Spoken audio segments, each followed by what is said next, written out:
founder and CEO of Y2K Credit Solutions, coming to you from sunny South Florida, on my way to get my 7 a.m. jogging, and it's a little bit of drive from my home to the beach, so I figured why not get in a video or two on my way there.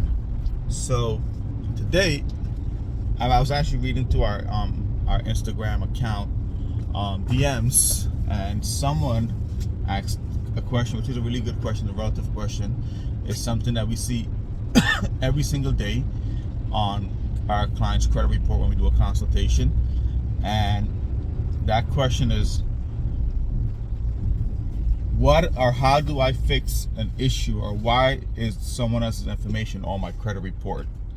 For example, it could be your mother's information, it could be your father's information, it could be your brother's information, and that's a very relative question. And so I'm going to break that down and answer that question for this customer. Now, one, if an account, let's say it's your mom's information, if you're a female, right? Or let's go back. Let's use a male. Let's say if it's your dad information on your credit report. 9 out of 10 times you're a co-obligor on that debt. I mean that credit card. Sorry, you're a co-obligor on that credit card. You're supposed to be there. Your dad probably added you when you were young, at a young age, to start building your credit. And if it's a good account, which means it's a aged account, payment history is good, never been late, utilization is low, it's probably helping your credit and helping you to build your credit at a young age. So don't get alarmed if you see your dad's credit card reporting on your credit report as an authorized user and your co-obligor, but you don't have a card.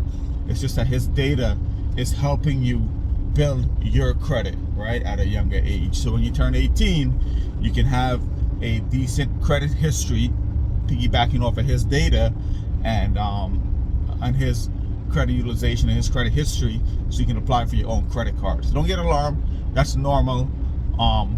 Next reason is, if you weren't aware that your dad added you to his credit card, then you may have been victim of fraud. And statistics shows that 85% of the fraud done today on consumers' credit is to a family member, right? And I see a lot of clients that come to our office that there's credit cards in their name, utility bills in their name, things that they didn't know about, and they didn't know that their parents opened up this accounts in their name. And this is an issue because you're not teaching your kids proper financial literacy or teaching them how to build credit, maintain credit, if you can't have good credit yourself. Now, what we find out is that these clients that open these credit cards or these accounts in their kid's name, they have bad credit. And instead of them spending the time to invest in their own credit, getting themselves out of debt, getting themselves to financial freedom, and teaching their kids how to maintain credit and build credit, they're opening things in their kids' name, utility bills, cable bills, credit cards, without their kids' permission, right? That's number two, why something may be in your name and you're not aware of, or if you weren't aware of it. It's called familiarity. I can't think of the word right now, but basically it's fraud done by a family member. The third reason could be an association. Now, it could be like, let's say my name is Andy Jones. My son's name is Andy Jones the first, Andy Jones the second, Andy Jones the third. It could be by name association, and people think that because he has one social and you have a different social, why is that information still being reported? Well, here's the thing. Social security number is not the only identifying factor when it comes to comparing credit. It's one of them, but not the only one. There's other factors when it comes to comparing credit. You can live at the same address, same last name.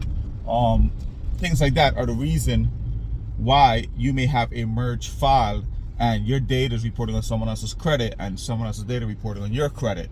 Now, with social security number, that's going to help you in the future, where your parents' social security income is not going to be put into your pocket, or your social security income is not going to be put into their pocket. That's where social security number comes into play. Now, to my understanding, speaking to the credit bureaus and and LexisNexis and all this stuff. There is something in the works where it's a different number than your social that's going to identify consumers when it comes to credit, so information don't merge. But those are the three reasons why something can be on your credit report. One, it could be your parents added you to build your credit. Two, it could be that you were a victim of fraud done by a family member, which is a very, very high possibility. That's the reason why, if it's not your parent, because like I said, that's a very high thing that's being done. The percentage is out of the roof. You'll be surprised. And three, name association. Now, if it's fraud, then we definitely want to contact the credit bureau to fix that, because you don't want fraudulent information. You want to put a block on your credit. But that's the three reasons of why someone else's information or data could be on your credit report. And if you're not sure and you want to know if someone's data is on your credit report, go to our Score Navigator website, www.scorenavigator.com. Create an account for yourself so you can monitor your credit. And once you get into that, once you create the account, you get into the account, click on the calendar, click on the financial tab, then the calendar is going to show you a date where your report's going to be pulled every month. So you know where to go look at your report, what date to look at your report every month to make sure there's no misinformation on there. Also, you can put the promo code Y2KCRED10, Y2KCRED10. You get 10% off your membership. But definitely check your credit report out. And if you see any discrepancy, if you have any questions, or you want us to assist you with fixing something or explaining something to you, give our office a call, schedule a consultation, and we'll be more than happy to help you out. If you have any questions about this video, comment, drop it below, and I'll get back to you. Talk to you soon.